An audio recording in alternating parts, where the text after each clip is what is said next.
iaitu surah bagi menjelaskan tentang kerusakan akidah yang berlaku pada musyrikin. Kita baca dulu surah Baqarah, kerusakan yang berlaku tentang Yahudi. Surah Al-Imran tentang Nasara. Surah Nisa tentang munafikin. Dan surah Maidah ni gabungnya tiga-tiga, Yahudi, Nasara dan juga munafikin. So lagi kita tidak baca iaitu golongan musyrikin, yang mana empat ini merupakan golongan yang dikira sesat oleh Allah Ta'ala dalam Quran. Yang kita minta dalam surah Fatihah secara rekahnya, ghairil maghdubi alaihim waladdallin, bukan golongan yang dimurkai iaitu Yahudi dan musyrikin, waladdallin bukan golongan sesat iaitu munafikin dan Nasara. Jadi golongan tiga tu kita baca adalah secara detail lagi. Ada pun musyrikin ni kali pertama kita akan baca dengan cara detail. Surah Al-An'am. Memang dalam surah ni panjang semula. Kerana yang Allah Ta'ala akan beritahu kepada kita tentang jenis-jenis kerusakan akidah musyrikin. Yang dikenakan musyrikin ni orang Mekah lah. Orang yang mana Nabi diutus khas untuk ajak kepada beriman. Yahudi, Nasara ni orang luar, duduk Madinah Makkah. Munafikin pun duduk Madinah juga, tapi musyrikin duduk Mekah. Tiga golongan tu Madinah. Golongan sesat tiga tu, Yahudi, Nasara, munafikin. Tapi musyrikin ni golongan sesat Mekah. Sebab ayat ni pun, surah ni surah Makkiyah, surah Mekah. Tapi dalam peraturan duduk Al-Quran ni, dia duduk akhir sikit perbandingan surah-surah lain. Mana kita kena tahu Yahudi dulu, lepas tu Nasara, lepas tu munafikin, barulah kita tahu musyrikin. Tapi walaupun gitu, boleh katakan detail juga lah, panjang sungguh Allah Ta'ala beritahu tentang musyrikin. Cuma kita kena tahu susunan dia. Susunan dia biar nampak sungguh apa yang Allah Ta'ala nak sampaikan. Dalam surah Al-An'am ni kita bagi dua. Sebab mengikut pada akidah, bagi dua. Bagian pertama daripada ayat 1 hingga ayat 117. 1 hingga 117. Dalam bahagian pertama ni, di segi akidahnya Allah Ta'ala nak menolak syirik di segi tasarruf. Menguruh, mentadbir, memuja, menyeru ni tidak berhak melainkan Allah. Cara Allah Ta'ala nak beritahu tentang dia saja Allah yang boleh menguruh dan mentadbir, dan dia saja yang berhak diseru, minta doa, bantuan pertolongan, lakukan ibadat badani atau mali atau putus badan, dia saja. Lain pada itu tidak boleh. Dipanggil syirik i'tiqadi atau syirik tasarruf. Jadi 113 tu ayat, dalam pada ayat pertama hingga 117 tu, di segi akidahnya perkara itulah. Kemudian bahagian kedua, daripada ayat 118 hingga 161, syirik amali pula. Amalan-amalan yang dikira keluar Islam. Amalan-amalan yang seorang itu ditolak amalan ibadat dia, jadi kafir. Syirik amali. Adapun surah ni dia semua sekali 165 ayat. Jadi 118 hingga 161 tu syirik amali. Lepas tu akhir sekali dalil naqli dan juga dalil wahyi tentang dua-dua perkara tersebut. Dalil naqli dan dalil naqli dan juga dalil wahyi. Dua dalil naqli dan dua dalil wahyi bagi ayat seterusnya hingga akhir. Kemudian itu di segi pembahagian. Adapun dalam surah ni ada 17 dalil akli. Dalam surah ni ada 17 dalil akli untuk mensabitkan Allah saja yang berhak diseru dan dipuja, dan segala syariat halal dan haram mesti daripada Allah. 17 dalil akli, termasuk 2 dalil naqli dan 2 dalil wahyi akhir itulah. Adapun surah Maidah yang kita baca, Allah beritahu saja betul-betul syirik. Dalil dia tak beritahu. Sebanyak-banyak kita baca dalam surah Maidah ni dalil sah ya ada. Dalam itu betul syirik, betul bunuh saja. Lagu ni bunuh. Allah kata ni kafir. Orang faham lagu ni kufur. Jadi Allah Taala sebut betul-betul syirik akli, syirik i'tiqadi dan syirik amali. Tapi dalil dia Allah Taala tak kemukakan dalam surah Maidah. Tapi semua dalil itu duduk dalam surah Al-An'am. 17 dalil akli, 2 dalil nakli dan 2 dalil wahyi.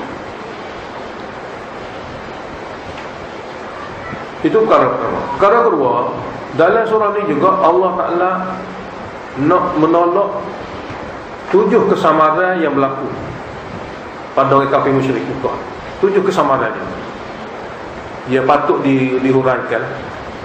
Seolah-olahnya 7 persoalan. Dia soal, kenapa kena tauhid Allah saja? Tak boleh tak boleh syirik ataupun tak boleh tawassul. Kenapa? 7 persoalan yang disoal oleh orang musyrik, Allah jawab. Duduk dalam surah ini. Yang kedua, 7 cara mentabligkan wahyu. 7 cara nak sapa pada orang biar orang boleh terima. Kita apabila diarahkan untuk mentablig, dia ada cara dia. Satu cara kita rekod sendiri, satu cara Allah Ta'ala ajar. Dalam surah ni Allah ajar 7 cara. Macam mana nak mentabligkan seorang supaya faham tentang Tuhan ni. Kalau ikut cara yang Allah ajar ni mudah faham orang. Kalau kita buat cara sendiri itu boleh jadi lambat.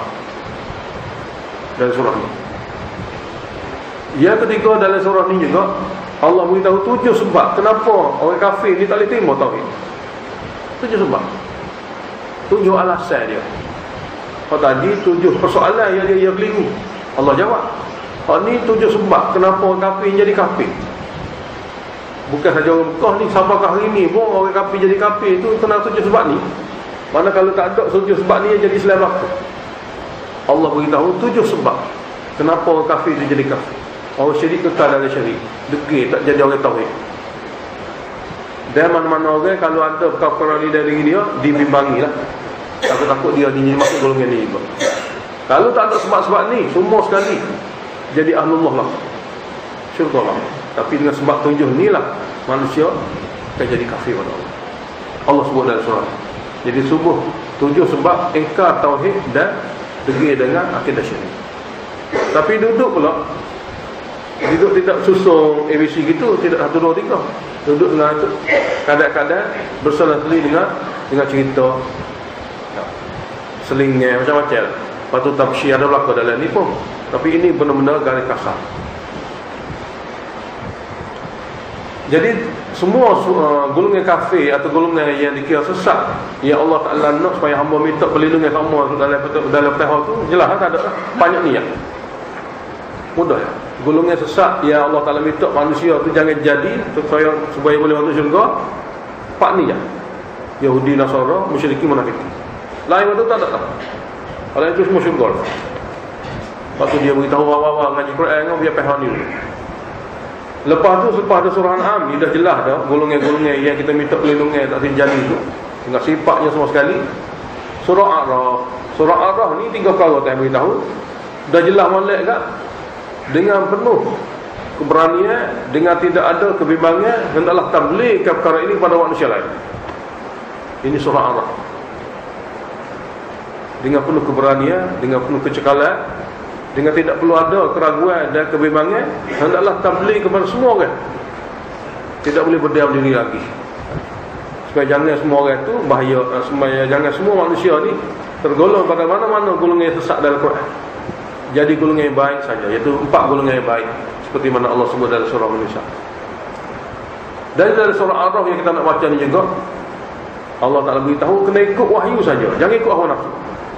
Dalam perjuangan ini kena ikut wahyu. Jangan sekali-kali bagi bahagian ruai bagi nafsu, kalau tidak tak selamat. Dan perkara ketiga dalam surah Al-Araf yang kita nak baca ni, perkara gaib adalah merupakan sifat khas bagi Allah Ta'ala yang manusia tidak tahu. Ilmu ghaib atau perkara gaib yang bakal berlaku, yang sedang berlaku, yang telah berlaku, Semua tu maklumat penuh ada pada Allah, tidak ada pada mana-mana. Tak kira Nabi, tak kira wali, tak kira malaikat, tak kira jin. Sekadar apa? Pemberian saja. Yang lain-lain itu sempurna duduk pada Allah. Bismillahirrahmanirrahim. Dalil akli pertama. Alhamdulillahilladzi khalaqas samawati wal arda. Puji hanya bagi Allah. Dialah yang berhak, dialah sebenarnya yang telah menciptakan lapisan langit dan bumi sebagai dalil. Wa ja'ala dhulumati wan nur, dan dialah yang telah menjadikan kegelapan dan cahaya. Biasa-biasa dalam Quran apabila kita bunyi kegelapan kat ia mengasih macam ini. Banyak kegelapan, tapi cahaya sah mufrad. Nak beritahu sesat ni banyak pasal. Hidayah jenis kan? Hidayah ni sejenis, tak kira sampai mana sekali. Ikut wahyu saja hidayah. Ikut nafsu banyak pasal. Oleh kerana Allah lah yang telah menjadikan kegelapan, dan Allah juga yang menjadikan cahaya. Jadi apabila semua ni kejadian daripada Allah, sepatutnya manusia ni mudah kena Allah. Lebih-lebih lagi Allah ayat benar dalam Quran dia ni. Kalau dulu kamu tengok tu bukan jadi diri tu, aku ayat dalam Quran aku ni mana aku buat. Sepatutnya manusia tidak boleh tolak dah lah, tapi dah. Tsummal ladzina kafaru bi rabbihim ya'dilun. Kemudian orang kafir lagi ya'dilun bi rabbihim. Maknanya ya'dilun, berpaling daripada hanya beribadah pada Allah, pergi seru juga selain pada Allah. Selepas dalil begitu sekali Allah Taala sebut dengan jelas. Kemudian dalil lagi, huwallazi khalaqakum. Dialah yang telah menciptakan kamu, yakni datuk nenek kamu. Min tin, daripada tanah saja sebenarnya. Tsumma qada ajala. Kemudian dia telah tetapkan tempoh mati, yakni kiamat sughra. Dalam Quran dipanggil sa'ah. Sa'ah ni kiamat. Kiamat ada dua, satu sughra, satu kubra. Kalau sughra mati ke panggil kiamat juga. Tapi sughra boleh jadi buat kita ni kiamat kubra tak jalan, boleh jadi. Tapi yang sughra tu nampak, sughra tu semua kan. Mana kiamat kecil ni mati tu sedikit kiamat dah. Jadi sini ni kiamat sughra sini. Tsumma qada ajala. Kemudian Allah telah tetapkan ajal tempoh dia semasa duduk dunia, sekian-sekian tempoh waktu mati, itu kiamat sughra, kiamat kecil. Wa ajalun musamma, dan tempoh yang paling Allah Taala zahirkan di akhirat nanti itu kiamat besar. Indahu, Allah saja tahu. Tempoh yang ditetapkan untuk kiamat besar hanya ada di sisi Allah. Kiamat besar ni kira-kiranya nak racun dunia dah lah. Dengan manusia tu habis dah, nak hari tak ada lah. Kira-kira nak racun dunia dipanggil kiamat besar. Kita ni kena tahu saja, wajib percaya maksudnya ada kiamat tu. Tapi dah kalau tak ada tu tak betul mana. Sebab kita kena dah sungguhnya, kiamat kecil memang kena dah buat mati. Jadi Allah beritahu ada satu lagi ajalul musamma, tempoh yang telah ditetapkan, kiamat besar, kiamat racun dunia. Ada insya-Allah Taala saja maklumat ini. Nabi pun tidak tahu. Summa antum tamtarun. Kemudian kamu gini Allah Taala beli ayat ni duk ragu-ragu lagi tentang tuntutan Allah Taala. Kemudian kamu ni summa ni dua-dua kali mari istib'adiyah belakang. Istib'adiyah. Maknanya summa kemudian setelah jelas gini pun masih lagi kamu ragu-ragu tentang agama Allah. Lalu nak makan mana lagi agama Allah di sisi kamu? Wa huwallahu fis samawati wal ard, dan dialah Allah dalam mengurus dan mentadbir. Bukan cipta sini, mengurus dan mentadbir lapisan langit dan bumi. Dia buat dah pun dia urus diri. Kata bukan urus tinggal orang lain buat dah. Dialah yang mengurus dan mentadbir lapisan langit dan bumi. Ilmu dia pula ya'lamu sirrakum wa jahrakum. Dia Maha mengetahui rahsia dalam hati kamu ataupun yang kamu nyata dan terang. Wa ya'lamu ma taksibun, dan dia mengetahui apa yang kamu lakukan. Kalau diri kamu sendiri itu memang dia tahu, tapi hak kamu lakukan untuk dibalas pun dia tahu. Zajrun wa ma ta'tihim min ayatin min ayati rabbihim, tidak datang kepada mereka mana bukti dan dalil, manapun bukti dan dalil dalil dari Tuhan mereka, illa kanu anha mu'ridin, mereka itu sentiasa berpaling daripada menerima kerana degil. Sentiasa berpaling daripada menerima. Tak kau bagi dalil, tak pakai macam mana gitu. Faqad kadzabu bil haqq, maka sesungguhnya mereka sanggup mendustakan perkara yang memang benar dan jelas pun. Sanggup mereka mendustakan perkara yang memang benar dan jelas.